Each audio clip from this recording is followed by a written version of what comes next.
You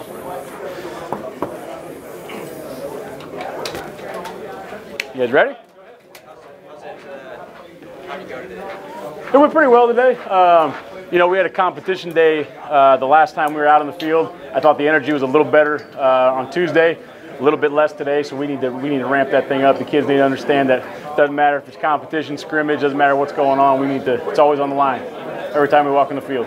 How do you feel, I know it's early, but the outside backers, about how that group is kind of developing? Do you see some stuff there? Yeah, they're doing some good things, and obviously, you know, we got a couple guys injured. Luke's injured, so we haven't found out what he can do yet. But those guys are coming along nicely. They're kind of learning the scheme, what they need to do in this defense, and I think they're making some good strides. What's kind of their role in that defense? Their role is to either rush or cover, and most of the time, at least one of them's on. Some of the time, two of them are on. Very little of the time, nobody's on. We're bringing the inside backers or safety or something like that. But for me, their job is go get the quarterback, number one, set the edge, number two, be minimal in coverage, number three. A guy like Breon Dixon, you don't really know what his official status is going to be right now. How do you handle him in the spring? How do you rep him and how do you incorporate him? Well, we're repping everybody right now. I mean, the way that the beautiful thing about the way Coach Frost practices is, you know, I think we're rolling at 120 team reps or something, so there's plenty of reps for everybody.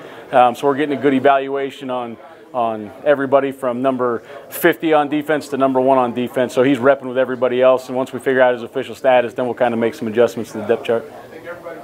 Somebody in particular at the corner spot that's caught your eye so far?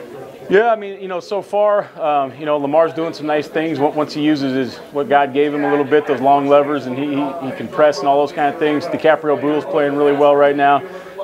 You know, Ethan Cox has kind of come out of nowhere, and he's playing some good football. Eric Lee's playing some good football. So, you know, and then Tony Butler's learning the system and getting some of those things down. Once he learns to use his long arms to do some of the things we want him to do, he'll be okay. But I think we got some guys that we can definitely make it work at that position.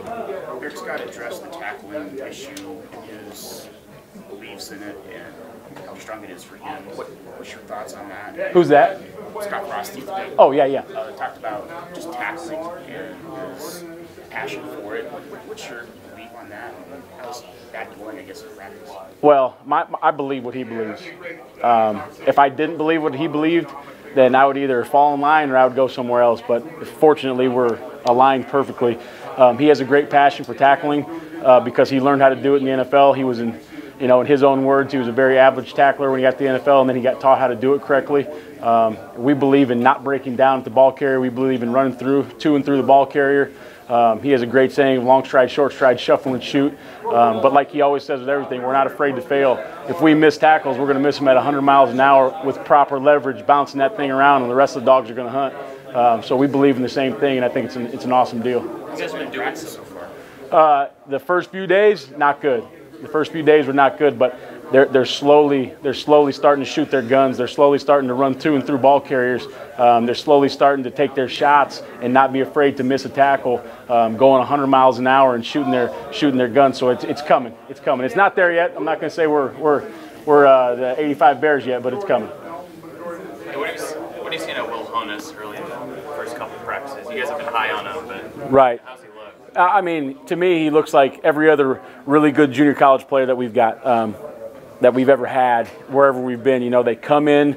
Those guys are usually better full pad players than in their underwears. You know, we're no pads and no helmets. They don't do that very well right away because they just don't do that at their junior college or their high school. So that's a hard adjustment. But once we get the full pads on and they can really let themselves go, they seem to rise to the top a little bit. He's got a ways to go learn the system, but he's doing some nice things technique-wise and also physically. What about this stuff outside the practice field and meetings and guys asking questions? Do you feel like they're really engaged, you know, when they step off? Yeah, I think they're eager to learn. You know, and we made it very clear they're the most important asset in this building, so they need to come find us. It doesn't matter if we're in a meeting or what we're doing. They need to knock on the door, open that thing up, and say, "Coach, I need you," and we'll stop a meeting. We'll go coach them, and so far that's working out well. Guys are coming up.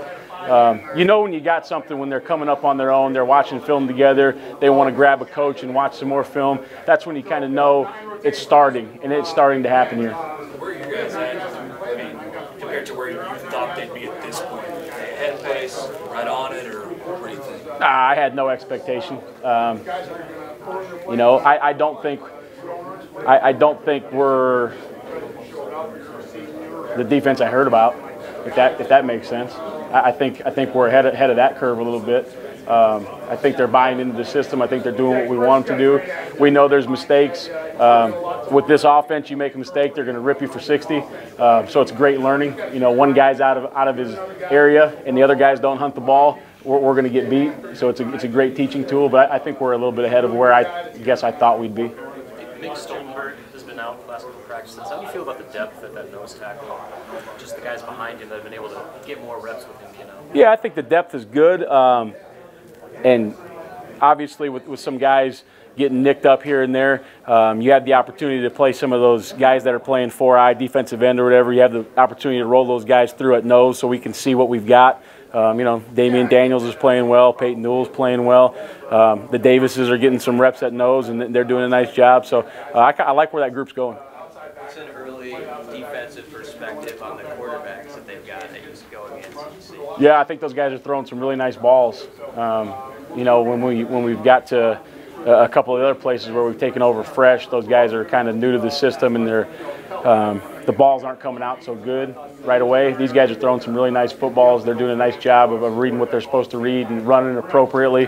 But I'm impressed with the quarterbacks, and that's just from me watching from the back end. I don't know what they're coached to do and all that kind of stuff, but I think they're throwing the ball really well. Is it difficult to move a guy that's traditionally been on the end to nose tackle, like in the system? Like, is that tough for kids to learn and move, or is it kind of fluid on that line? I don't know. It's football. I mean, we're striking people. We're escaping blocks. We're rushing the passer.